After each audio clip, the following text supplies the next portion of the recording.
साथ कुछ ग्राफिक्स के जरिए, कुछ मैप्स के जरिए, नक्शों के जरिए राहुल कंवल हमारे दर्शकों को यह समझाने की कोशिश करेंगे कि असल में कल रात को जो घटनाक्रम हुआ वो किस इलाके में हुआ, वहां की मौजूदा परिस्थिति क्या है और पिछले 1.5 महीने से चल क्या रहा है एलएसी पर। राहुल कंवल बताइए। बहुत हफ्तों से हमारे तमाम आज तक पर दर्शक ये सुन रहे हैं कि गलवान घाटी में इस वक्त भारत और चीन की सेनाएं आमने सामने हैं। कल रात को दोनों के बीच में हिंसा हुई और पिछले करीब 50 साल में पहली दफा वहां पर एक सेनानी की मौत भी हुई, एक अफसर और 2 हमारे जो जवान हैं उनकी मौत हुई। आइए हम अपने दर्शकों को दिखाते हैं कि दरअसल इस वक्त चल क्या रहा है। ये ओवरऑल मैप है जम्मू और कश्मीर का। ये जम्मू और कश्मीर का इलाका है, यहाँ पर जम्मू और ऊपर कश्मीर घाटी। ये जो काली लकीर आप देख रहे हैं ये लाइन ऑफ कंट्रोल है, यानी कि लाइन ऑफ कंट्रोल जो कि इंडिया और पाकिस्तान के बीच की इस वक्त की बाउंड्री है। इस तरफ पर भारत की सेना है, वहां पर पाकिस्तान की सेना। यह है पाकिस्तान अधिकृत कश्मीर का इलाका। इस वक्त जो एक्शन हो रहा है वो कुल मिला के लद्दाख के इलाके में हो रहा है, जो कि अब भारत ने एक यूनियन टेरिटरी बना दी है। यह है अक्साई चीन का इलाका, हिंदुस्तान की सरजमीन जिस पर इस वक्त चीन का अवैध कब्जा है। और लाइन ऑफ एक्चुअल कंट्रोल के बहुत नजदीक है गलवान फेस ऑफ पॉइंट, जहां पर मैं आपको अभी लेके चलने वाला हूं। आइए अब हम अपने अगले मैप पर आते हैं। तो ये है ले, जो कि लद्दाख की राजधानी है। ये वहाँ की, अगर आपने फिल्में देखी हो बॉलीवुड की कई सारी, या कभी आप सैर सपाटे पे लद्दाख गए हो तो आपने हेमिस मॉनेस्ट्री देखी होगी। तो वहां से होते हुए यहाँ पर शुरू होती है दारबुक से दौलत बेग ओल्डी की सड़क। 323 किलोमीटर लंबी ये सड़क है, करीब पिछले 15 साल से बन रही थी।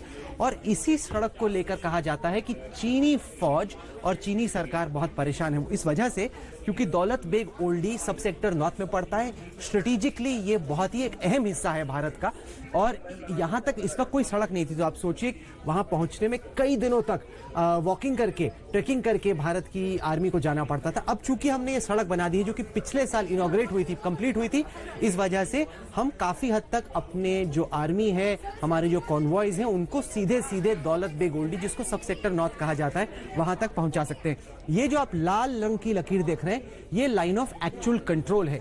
अब मजे की बात तो यह है कि पैंगोंग सेक्टर में यहां पर 2 लाइन ऑफ एक्चुअल कंट्रोल है। एक भारत का परसेप्शन की लाइन ऑफ एक्चुअल कंट्रोल क्या है और एक चीन का परसेप्शन।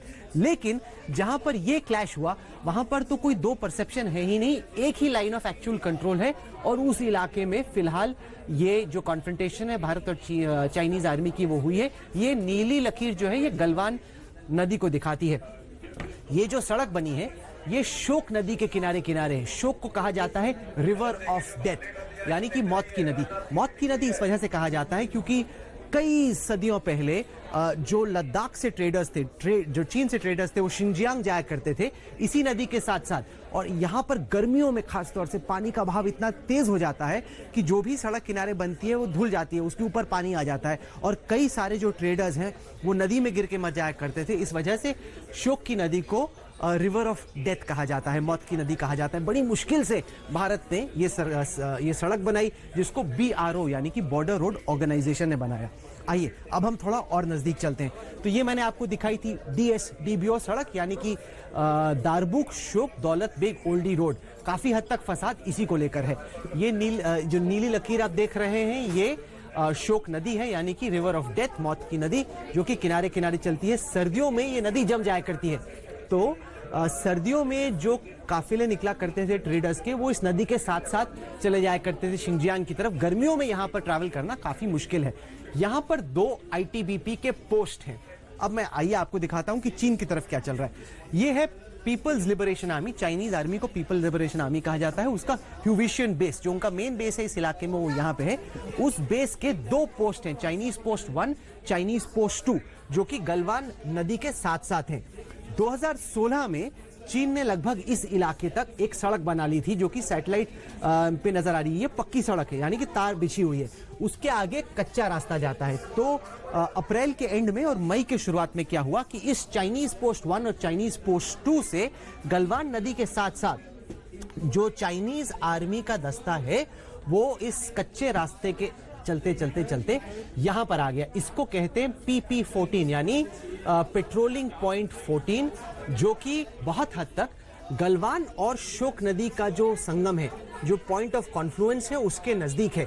अमूमन भारत की जो सेना है वो यहाँ पे है, नदी के इस किनारे। यहाँ से हमारे दस्ते निकलते हैं और ये जो रिज लाइन्स है, पहाड़ों को रिज लाइन कहा जाता है, वहाँ पे जाके गश्त देते हैं, क्योंकि ये है लाइन ऑफ एक्चुअल कंट्रोल। तो हमारे जो सैनिक हैं वो निकलते हैं, यहाँ तक आके गश्त करते हैं, यहाँ पे आके यहाँ पे गश्त करते हैं। लेकिन अब क्या हुआ है कि चाइनीज इस नदी के किनारे किनारे आके यहाँ पे डेरा जमा के बस गए। अब उसके काउंटर में इंडिया ने क्या किया, हमने पहले तो हमारे जो यहाँ पे पोस्ट पे अधिक जवान थे उनको आगे भेजा और साथ ही साथ मिरर डिप्लॉयमेंट किया। मिरर मतलब आईना। तो जितने चीन ने वहां पर हथियार बरामद किए, जितने चीन ने वहां पे हथियार डिप्लॉय किया, वो चाहे आर्टिलरी हो या इन्फेंट्री हो या मोटार हो, उसी तादाद में भारत ने भी इसी इलाके में, जो मैं आपको इस वक्त नक्शे पे दिखा रहा हूं, वहां पर इंडिया ने अपनी आर्मी डिप्लॉय कर दी। अब जो 6 जून को बातचीत हुई कोर कमांडर्स के बीच में, उसमें यह फैसला हुआ कि डिसएंगेज किया जाएगा, यानी कि चाइनीज आर्मी वापस जाएगी। आइए मैं आपको आखिरी मैप पे लिए चलता हूं। ये रहा। अब कुल मिला के मसला ये है, ये मैंने आपको दिखाया, ये है गलवान नदी, ये यहाँ पे आके शोक नदी से मिली, ये बहुत अहम जगह है, पॉइंट ऑफ कॉन्फ्लुएंस इन दोनों के बीच में। और यहाँ पे है पेट्रोल पॉइंट 14। तो ऐसा नहीं है कि चाइनीज आर्मी हिंदुस्तान की सरजमीन पे आ गई है, ऐसा नहीं है, इसको आपको नहीं समझना है।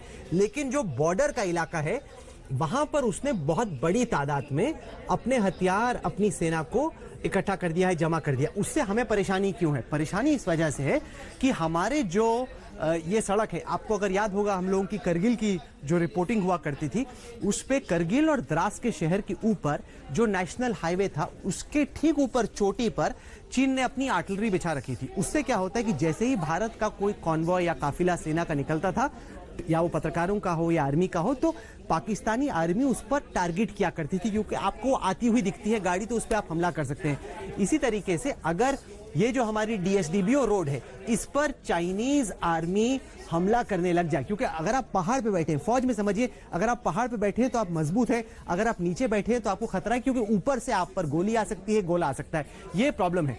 तो अगर आप पहाड़ पे बैठे हैं तो उसमें आपको एडवांटेज मिलता है। और अगर आप इन रिज लाइन्स को डोमिनेट कर लेते हैं, जो कि अगर चाइनीज आर्मी यहां पे आके बैठ जाती है, तो वो ये DSDBO रोड को डोमिनेट कर लेती है। हालांकि सब सेक्टर नॉर्थ, जो कि मैंने आपको आगे दिखाया था, एक बार मैं आपको फिर से दिखाता हूं, ये दौलत बेग ओल्डी की दिशा में हम लोग एक सड़क और बना रहे हैं, लेकिन इसी सड़क को बनाते बनाते करीब 2 दशक लग गए, तो उसको बनाने में तो अभी बहुत टाइम लगेगा।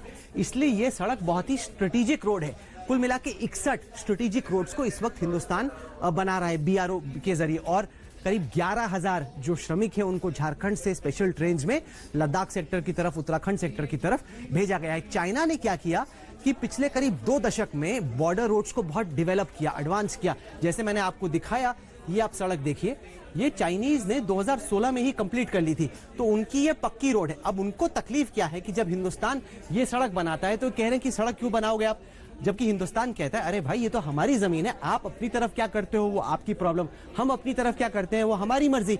तो चाइनीज जो अधिकारी हैं, जो उनका मिलिट्री है, वो कहता नहीं हम आपको सड़क बनाने देंगे। अब भारत ने बड़ा ही क्लियर पोजीशन लिया है कि चीन जितना भी डराए धमकाए, हम अपनी सड़क तो बनाएंगे ही। अब हाल में इस इलाके में तकलीफ क्यों हो रही थी, क्योंकि ये जो सड़क है ये नदी के इस किनारे है, और यहां से अगर आपको जाना हो, हालांकि मैप पे तो बहुत छोटा दिख रहा है, लेकिन जमीन पर ये काफी लंबा रास्ता है, इसको तय करने में काफी दिक्कत होती थी।